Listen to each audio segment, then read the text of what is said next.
नमस्कार दोस्तों। डेट है आज की 14 नवंबर 2020। स्वागत है आपका करंट अफेयर न्यूज़ डिस्कशन में। फर्स्ट क्वेश्चन, किस राज्य में राइट टू रिकॉल विधेयक पारित किया गया? तो अभी हाल ही में हरियाणा की असेंबली ने राइट टू रिकॉल इस बिल को पास किया है। तो सी इस क्वेश्चन का सही आंसर है। अब ये बिल है क्या, ये समझते हैं। देखो, जो सरपंच होते हैं, ये जो सरपंच होते हैं ना, ये अगर किसी प्रकार से अपनी जो इनको काम करना है वो काम को ये ठीक से ना कर सकें, तो जो गांव के लोग हैं उनको इस बिल के पास होने से ये पावर दी जाएगी कि वो इन सरपंचों को इनका कार्यकाल पूरा होने से पहले ही इन्हें इनके पद से हटा दिया जाए। इनके द्वारा, ये गांव के लोगों के द्वारा। तो देखो, नाम से ही जाहिर होता है राइट टू रिकॉल, मतलब उनको वापस बुला लिया जाएगा। तो ये अभी हरियाणा असेंबली ने पास किया है।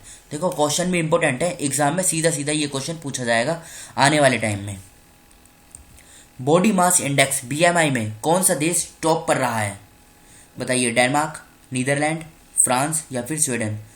तो देखो, अभी ये जो इंडेक्स है ना, इसमें जो पहला स्थान प्राप्त हुआ है ये हुआ है नीदरलैंड को, और भारत की रैंक इसमें रही है 96। इतना आप याद रखेगा। अब ये बॉडी मास इंडेक्स है क्या, ये कैलकुलेट कैसे होता है, सबसे पहले ये समझते हैं।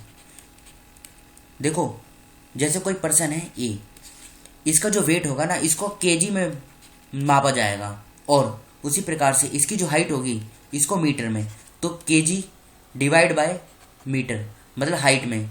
अब ये कैसे निकालेंगे कि जैसे किसी एक पर्सन का वेट कितना है, 60 किलो। हाइट की बात करें तो हाइट है इसकी 1.4 मीटर। उसी प्रकार से ये 1.4 को 2 बार लिखेंगे। अब इसको पूरा कैलकुलेट करेंगे तो जो निकल कर आएगा वो 30.61 समथिंग आएगा। इतना आप जान लीजिए, ये आंसर होगा। तो ये होगा बॉडी मास। समझ गए ना आप? मतलब इसमें बॉडी की फिटनेस को देखा जाता है इस इंडेक्स के अंतर्गत। फिर उसी प्रकार से ये इंडेक्स निकाला जाता है। अब इसमें ये इंपॉर्टेंट नहीं है कि जैसे 16 से 18 के बीच आएगा या 18 से 25 के बीच, 25 से 29 के बीच कौन सी क्राइटेरिया है, अंडरवेट, नॉर्मल, ओवरवेट, ये इंपॉर्टेंट नहीं है। इंपॉर्टेंट है ये नीदरलैंड। ये नीदरलैंड है कहाँ पर, सबसे पहले आप ये बताइए। ये यूरोप में स्थित है। अगर इसकी कैपिटल की बात करें तो कैपिटल है इसकी एम्स्टरडैम। अच्छा, ये बताइए, यूरोप में ब्लैक फॉरेस्ट किस देश में पाए जाते हैं? ब्लैक फॉरेस्ट, ये क्वेश्चन एग्जाम में पूछा जाता है। तो ब्लैक फॉरेस्ट जर्मनी में है, याद रखेगा। नेक्स्ट क्वेश्चन, ITTF महिला विश्व कप का खिताब किसने जीता है? ITTF ये क्या है? International table tennis federation. महिला विश्व कप का खिताब अभी हाल ही में चैंग मैंग ने जीता है। ये चाइना से हैं। किंग को हराकर, सोनी यिंगसा को हराकर इन्होंने ये खिताब अपने नाम किया है। और ये जो ITTF वुमेन्स वर्ल्ड कप है ना, ये भी चाइना में ही आयोजित हुआ था। अब बात करें इसमें दूसरे ऑप्शन की, जैकिंडा एडन, ये कौन है? इनको भी रिसेंटली न्यूजीलैंड का प्रधानमंत्री अपॉइंट किया गया था। के शर्मा, ये जम्मू और कश्मीर के स्टेट इलेक्शन कमिश्नर अपॉइंट हुए थे। अब बात करें ये ITTF की, ये क्या है? इंटरनेशनल टेबल टेनिस फेडरेशन, ये इसका पूरा नाम है। इस्टेब्लिश किया गया था 1926 में। हेडक्वार्टर की बात करें तो स्विट्जरलैंड में इसका हेडक्वार्टर है। और प्रेसिडेंट की बात करें, प्रेसिडेंट है इसके थॉमस वीकट। फिर से बोलता हूँ, थॉमस वीकट इसके प्रेसिडेंट हैं। नेक्स्ट क्वेश्चन, किसने माझी भींत बुक को रिलीज किया है? तो अभी हाल ही में भगत सिंह कोश्यारी, ये कौन है? ये महाराष्ट्र के गवर्नर हैं। इन्होंने इस बुक को, नाम क्या है? माझी भींत, इसको रिलीज किया है। ये है क्या? इसका मतलब है माई बोल। फिर से बोलता हूँ, माई बोल।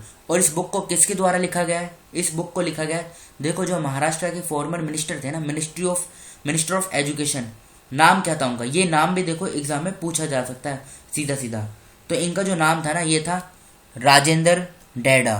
फिर से बोलता हूँ, राजेंद्र डेडा, इनके द्वारा इस बुक को लिखा गया था।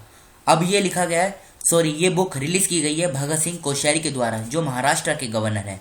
दूसरे ऑप्शन की बात करें, आनंदीबेन पटेल, ये उत्तर प्रदेश के गवर्नर हैं, और अभी इन्होंने मध्य प्रदेश का चार्ज भी संभाला हुआ है। मतलब मध्य प्रदेश का जो गवर्नर पद है उसका भी इन्होंने चार्ज संभाला हुआ है। उसी प्रकार से ये भगत सिंह कोश्यारी हैं, इन्होंने भी, ये महाराष्ट्र के गवर्नर तो हैं ही, लेकिन इन्होंने साथ में गोवा के गवर्नर पद का भी कार्यकाल संभाला हुआ है। बेबी रानी मौर्य, ये उत्तराखंड के गवर्नर हैं। जगदीप धनखड़, ये पश्चिम बंगाल यानी वेस्ट बंगाल के गवर्नर हैं।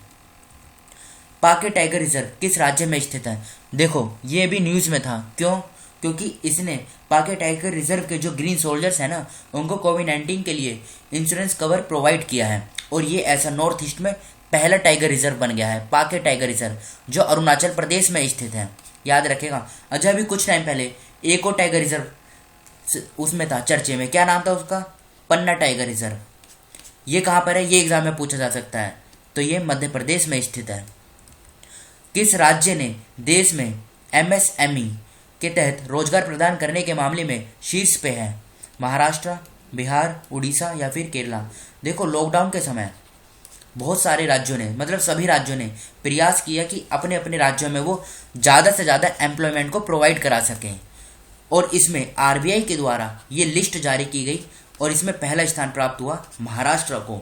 अगर दूसरे स्थान की बात करें तो दूसरे पे रहा तमिलनाडु, तीसरे पे रहा गुजरात, चौथे पे एमपी यानी मध्य प्रदेश और पांचवें पे रहा उत्तर प्रदेश। फिर से बोलता हूँ, पहले पे महाराष्ट्र, दूसरे पे तमिलनाडु, तीसरे पे गुजरात, चौथे पे मध्य प्रदेश और पांचवें पे रहा Uttar Pradesh.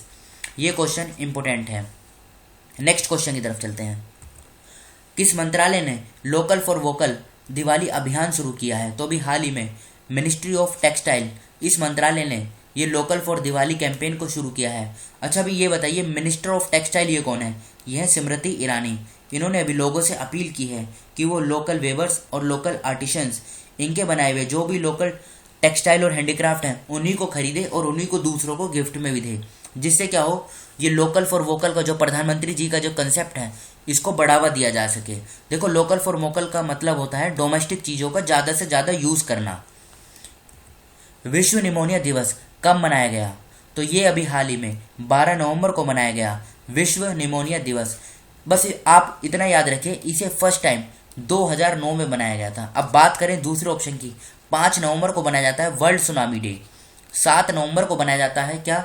National cancer awareness day. उसी प्रकार से 8 नवंबर को बनाया जाता है वर्ल्ड रेडियोग्राफी डे और वर्ल्ड निमोनिया डे, ये भी हमने डिस्कस किया। ये हर साल 12 नवंबर को बनाया जाता है और इसे फर्स्ट टाइम 2009 में बनाया गया था। किस देश के प्रधानमंत्री खलीफा बिन सलमान अली खलीफा का निधन हुआ है? तो अभी हाल ही में ये बहरीन के प्रधानमंत्री थे। नाम क्या है? खलीफा बिन सलमान अली खलीफा। इनका भी हाल ही में निधन हो गया है। तो 20 क्वेश्चन का सही आंसर है बहरीन। अच्छा अब एक क्वेश्चन मैं आपसे पूछता हूँ।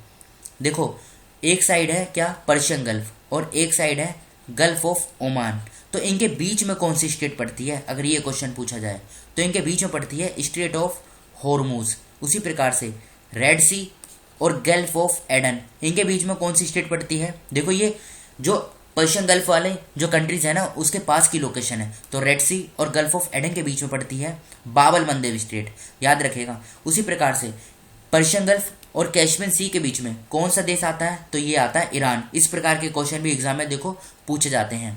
अब हम उन राज्यों के बारे में बेसिक इन्फॉर्मेशन देखेंगे, जैसे वहाँ के गवर्नर कौन है, मुख्यमंत्री कौन है, जिन राज्यों का जिक्र इस डिस्कशन में किया गया है। सबसे पहले महाराष्ट्र, हरियाणा। हरियाणा की कैपिटल क्या है? हरियाणा की कैपिटल है चंडीगढ़। देखो हरियाणा और पंजाब दोनों की कॉमन कैपिटल है चंडीगढ़। हरियाणा के सीएम की बात करें मनोहर लाल खट्टर, गवर्नर है सत्यदेव नारायण। बाउंड्री की बात करें हिमाचल प्रदेश, उत्तराखंड, उत्तर प्रदेश, दिल्ली, राजस्थान, पंजाब। 5 राज्य और 1 केंद्र शासित प्रदेश, इनके साथ हरियाणा की बाउंड्री टच होती है। 22 जिले हैं, लोकसभा की 10 सीटें, राज्यसभा की 5, विधानसभा की 90 सीटें हैं। हाईकोर्ट की बात करें चंडीगढ़ में हाईकोर्ट है। हरियाणा और पंजाब की कॉमन हाईकोर्ट है चंडीगढ़ में।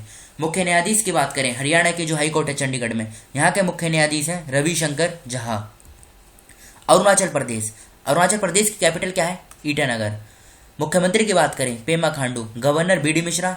बाउंड्री की बात करें आसाम और नागालैंड।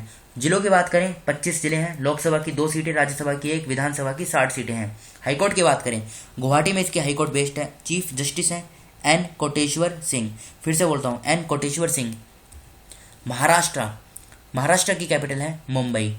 सीएम की बात करें उद्धव ठाकरे, गवर्नर की बात करें भगत सिंह कोश्यारी। बाउंड्री की बात करें गुजरात, मध्य प्रदेश, छत्तीसगढ़, तेलंगाना, कर्नाटक, गोवा। 6 राज्यों के साथ महाराष्ट्र की बाउंड्री टच होती है। 36 जिले हैं, लोकसभा की 48 सीटें, राज्यसभा की 19, विधानसभा की 288, विधान परिषद की 78 सीटें हैं। हाईकोर्ट की बात करें बॉम्बे हाईकोर्ट, बॉम्बे में इसकी हाईकोर्ट बेस्ड है, चीफ जस्टिस हैं दीपांकर दत्ता। देखो ये जो बॉम्बे हाईकोर्ट है ना, इसके अंदर महाराष्ट्र, गोवा और डीएनएच डीडीए क्या है, Dadar and Nagar Haveli, Daman and Diu, इन तीनों की जो भी जुरिस्डिक्शन है ये बॉम्बे हाईकोर्ट के अंतर्गत आती है। इतना आप समझ लीजिए। तो फिलहाल इस डिस्कशन को हम यहीं पे रोकते हैं। Thank you.